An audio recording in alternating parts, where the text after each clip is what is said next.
ഇരട്ടക്കൊലപാതക കേസിൽ ചെന്താമര കുറ്റക്കാരനാണ് എന്ന് കോടതി കണ്ടെത്തിയിരിക്കുകയാണ്. ശിക്ഷാവിധിയിലേക്കാണ് ഇനി പോവേണ്ടത്.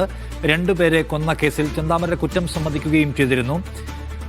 സ്വന്തം ഭാര്യയും മകളും തന്നെ വിട്ടുപോകാനുള്ള കാരണം അയൽക്കാരുടെ ഇടപെടലാണ് എന്ന് വിചാരിച്ച് അയൽക്കാരിൽ ഒരാളെ കൊല്ലുക, ആ കേസിൽ അകത്താവുക, ആ കേസിൽ വിചാരണ തടവുകാരനായി കഴിയവേ ജാമ്യത്തിൽ പുറത്തിറങ്ങി വന്ന് ആ വീട്ടിലെ മറ്റ് രണ്ടുപേരെ കൂടി കൊലപ്പെടുത്തുക, ബാക്കിയുള്ളവരെയും കൊല്ലുമെന്ന് പ്രഖ്യാപിക്കുക, സ്വന്തം ഭാര്യയെയും മകളെയും കൊല്ലും, മകളുടെ ഭർത്താവിനെയും കൊല്ലുമെന്ന് പ്രഖ്യാപിക്കുന്ന ഒരാൾ, കുറ്റസമ്മതം നടത്തിയ ഒരാൾ, ഒരു നിലയ്ക്കുമുള്ള പശ്ചാത്താപമില്ല എന്ന് പ്രഖ്യാപിച്ച ഒരാൾ, അയാൾ കുറ്റക്കാരനാണെന്ന് കോടതി ഇപ്പോൾ കണ്ടെത്തിയിരിക്കുകയാണ്. ശിക്ഷാവിധി എപ്പോഴായിരിക്കുമെന്ന് അറിയേണ്ടതുണ്ട്. സലാം മുഹമ്മദ് വീണ്ടും ചേരുന്നു പാലക്കാട് നിന്ന്. സലാം, കോടതി കണ്ടെത്തുന്നത് എന്താണ്? ശിക്ഷാവിധിയിലേക്ക് പ്രവേശിക്കുന്നുണ്ടോ ഇപ്പോൾ? നിഷാദ്, ആദ്യഘട്ടത്തിൽ പ്രതി ചെന്താമര കുറ്റക്കാരൻ എന്നുള്ളതാണ് കോടതിയുടെ കണ്ടെത്തൽ. ബാക്കി വിശദാംശങ്ങളിലേക്ക് കോടതി കടക്കുന്നേ ഉള്ളൂ.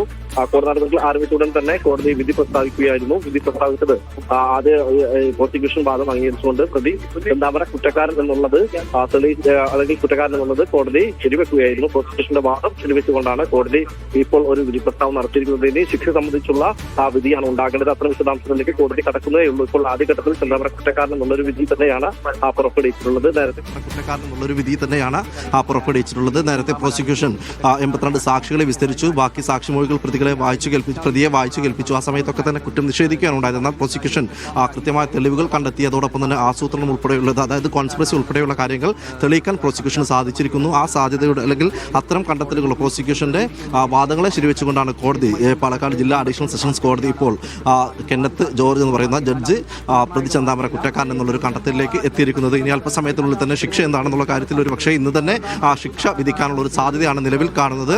കോടതി നടപടികൾ ആരംഭിച്ചപ്പോൾ തന്നെ ആദ്യഘട്ടത്തിൽ പരിഗണിച്ചത് ചെന്താമരയുടെ കേസാണ്. ഇന്ന് ഏറ്റവും പ്രധാനപ്പെട്ട ഒരു കേസ് നിലയ്ക്ക് ചെന്താമരയുടെ കേസ് ആദ്യം പരിഗണിച്ചു. അങ്ങനെ ആദ്യഘട്ടത്തിൽ തന്നെ ചെന്താമര കുറ്റക്കാരൻ എന്നുള്ളൊരു വിധിയിലേക്ക് ജോർജ് കെന്നഡി ജഡ്ജ് കടക്കുകയായിരുന്നു. ഏതായാലും 10:30 കൂടി തന്നെ ചെന്താമരയെ ആദ്യം പോലീസ് ജയിലിൽ നിന്നും കോടതിയിൽ എത്തിച്ചു. 11 മണിക്ക് തന്നെ കോടതി നടപടികൾ ആരംഭിച്ചു. ഉടൻ തന്നെ ആദ്യം പരിഗണിച്ചത് ചെന്താമരയെ ഈ നെന്മാറ ഇരട്ടക്കൊലപാതക കേസാണ്. ഈ കേസിൽ സാക്ഷി വിസ്താരം അതുപോലെയുള്ള മറ്റു പ്രോസിക്യൂഷൻ മുന്നോട്ട് വെച്ച എല്ലാ തെളിവുകളെയും അടിസ്ഥാനത്തിൽ പ്രതി ഗൂഢാലോചന നടത്തി, ആസൂത്രണം നടത്തി. ആദ്യ കൊലപാതകത്തിൽ പരോളിൽ കഴിയവെ തന്നെ മറ്റു രണ്ടുപേരെ കൂടി കൊല്ലണമെന്നുള്ള ഉദ്ദേശം, അത്തരത്തിലുള്ളൊരു ആസൂത്രണം പ്രതി നടത്തിയിട്ടുണ്ടായിരുന്നു. അത്തരം തെളിവുകൾ, ഈ പ്രതിയുടെ ആസൂത്രണം ഉൾപ്പെടെയുള്ള കാര്യങ്ങൾക്ക് കൃത്യമായ തെളിവുകൾ നൽകാൻ പ്രോസിക്യൂഷന് സാധിച്ചു. ഏതായാലും ആസൂത്രണം തെളിഞ്ഞ സ്ഥിതിക്ക് ഒരു പക്ഷേ പരമാവധി ശിക്ഷ തന്നെ ലഭിക്കും എന്നുള്ളൊരു പ്രതീക്ഷ തന്നെയാണ് ഇപ്പോഴും പ്രോസിക്യൂഷനുള്ളത്. ശിക്ഷ വിധിക്കുന്നതിലേക്ക് കോടതി കടന്നിട്ടില്ല. അല്പസമയത്തിനുള്ളിൽ തന്നെ കടക്കും എന്നുള്ളതാണ് പ്രതീക്ഷിക്കുന്നത്. കോടതി നടപടികൾ ആരംഭിച്ച ഉടൻ തന്നെ ആദ്യം പരിഗണിച്ച കേസ് എന്ന നിലയ്ക്ക് ചെന്താമര കുറ്റക്കാരൻ എന്നുള്ള ഒരു വിധിയായിരുന്നു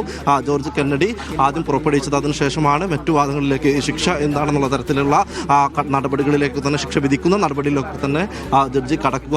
കോടതി പരിസരമൊക്കെ തന്നെ വലിയ സുരക്ഷയിലായിരുന്നു. നമുക്കറിയാം, അത്ര ക്രിമിനലാണ്, അത്ര വലിയ കൊടും ക്രിമിനലാണ്.